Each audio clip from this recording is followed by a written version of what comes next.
Hello everyone, welcome to my YouTube channel. आज हम बात करेंगे एक ऐसे शासक के बारे में जो अपने हठ के लिए जाने जाते हैं, जिन्होंने अपने हठ के कारण अपना सर्वस्व न्यौछावर कर दिया।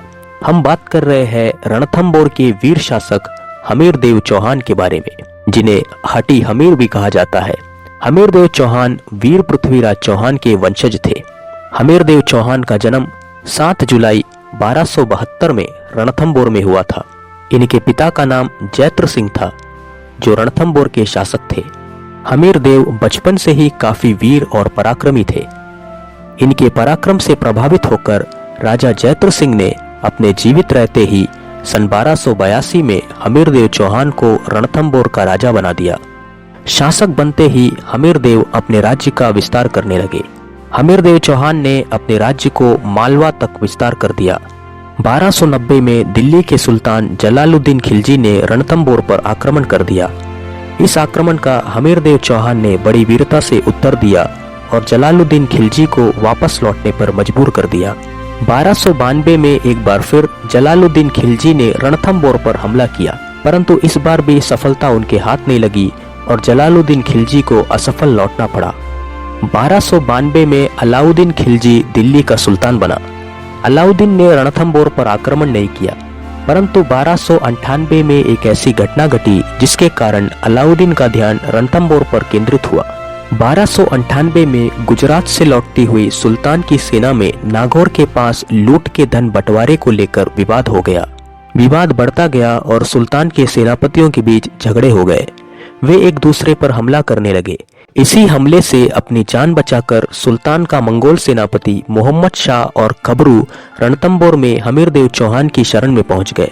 इस बात का पता लगते ही अलाउद्दीन खिलजी ने हमीरदेव चौहान को पत्र लिखकर उन दोनों सेनापतियों को लौटाने को कहा और ना लौटाने पर युद्ध की चेतावनी भी दी। हमीरदेव चौहान के मंत्रियों ने भी उन दो मंगोलियों को छोड़ने की सलाह दी, परंतु हमीरदेव चौहान ने उन दो सेनापतियों को यह कहकर लौटाने से मना किया कि वे दोनों मेरे शरण में आए हैं और शरण में आए हुए शरणार्थी की रक्षा करना मेरा परम धर्म है। इस प्रकार वे अपने हठ पर बने रहे। परिणाम स्वरूप 1299 में अलाउद्दीन खिलजी ने एक बड़ी सेना अपने सेनापति नुसरत खान के नेतृत्व में रणथंबोर की ओर भेजा, परंतु इस सेना को चौहान सैनिकों ने हरा दिया और इस लड़ाई में नुसरत खान की मृत्यु हो गई और खिलजी की सेना दिल्ली की ओर भाग गई। 1301 में अलाउद्दीन खिलजी ने स्वयं सेना लेकर रणथंबोर पर हमला किया। अलाउद्दीन खिलजी की सेना ने रणथंबोर दुर्ग को घेर लिया और काफी दिनों तक दोनों ओर से हमले होते रहे और दोनों सेना को भारी नुकसान हुआ। काफी महीनों के प्रयास के बाद भी अलाउद्दीन खिलजी किले के अंदर प्रवेश नहीं कर पाया। इसलिए अलाउद्दीन खिलजी ने एक चाल चली और हमीरदेव चौहान को संधि का प्रस्ताव दिया। काफी दिनों तक चले युद्ध की वजह से रणथंबोर किले के अंदर रसद खत्म हो चुका था, इसलिए हमीरदेव चौहान ने संधि प्रस्ताव स्वीकार कर लिया। अलाउद्दीन खिलजी के साथ समझौता के लिए हमीरदेव चौहान ने अपने सरदार रतिपाल और रणमल को भेजा। अलाउद्दीन ने तरह तरह के प्रलोभन देकर रणमल और रतिपाल को अपने ओर मिला लिया। रतिपाल और रणमल ने वापस लौटकर राजा को बताया कि युद्ध रोकने के बदले अलाउद्दीन आपकी बेटी से विवाह करना चाहता है। इस शर्त को हमीरदेव चौहान ने मानने से मना कर दिया और अलाउद्दीन खिलजी के साथ लड़ाई को जारी रखा। वे इस बात से अज्ञात थे कि रणमल और रतिपाल खिलजी से मिल चुके हैं। कुछ दिनों के पश्चात रणमल और रतिपाल ने दुर्ग के द्वार खोल दिए और अपनी सेना के साथ अलाउद्दीन से जा मिले। अपनों के द्वारा धोखा खाने के बाद हमीरदेव चौहान ने केसरिया करने का निर्णय लिया। राजपूत सैनिकों ने केसरिया वस्त्र धारण किया और अपनी अंतिम लड़ाई पर निकल पड़े। रानियों ने अपनी सतीत्व की रक्षा करते हुए अग्निकुंड में कूदकर जौहर किया। हमीरदेव चौहान ने अपनी सेना के साथ अंतिम क्षण तक अलाउद्दीन खिलजी से युद्ध किया और वीरगति को प्राप्त किया। 11 जुलाई सन 1301 में अलाउद्दीन खिलजी का रणथंबोर के दुर्ग पर अधिकार हो गया। इस घटना पर एक मान्यता और प्रचलित है कि हमीरदेव चौहान युद्ध में जाने से पहले अपनी रानियों से कहकर गए थे कि यदि युद्ध में केसरिया ध्वज फहराया हुआ दिखाई दे तो समझ जाना हमारी जीत हो गई है, परंतु यदि काले ध्वज दिखाई दे जो कि खिलजी का है तो समझ जाना कि हमारी हार हो गई है और जौहर कर लेना।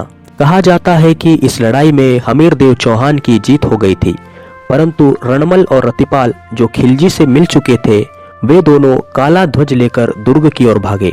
काला ध्वज देखकर रानियों को लगा कि राजा युद्ध हार गए हैं, इसलिए रानियों ने जौहर कर लिया। इस बात का पता लगते ही हमीरदेव चौहान जौहर रोकने के लिए किले पर पहुंचे और रणमल और रतिपाल को मार दिया और जौहर स्थल पर पहुंचे, परंतु उनके पहुंचने से पूर्व ही जौहर हो चुका था।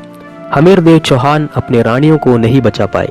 कहा जाता है कि इस बात से दुखी और निराश होकर वीर हमीरदेव चौहान ने अपने शीश काटकर अपने इष्ट देव महादेव को अर्पित कर दिया। हमीरदेव चौहान के हठ के बारे में एक कहावत प्रसिद्ध है, सिंह सुवन सतपुरुष वचन कदली फले एक बार, तिरिया तेल हमीर हट चढ़े न दूजी बार।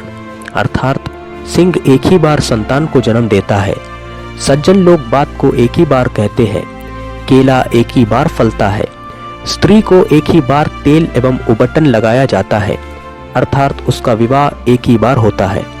ऐसे ही राव हमीर का हठ है, वे जो ठानते हैं उस पर दोबारा विचार नहीं करते।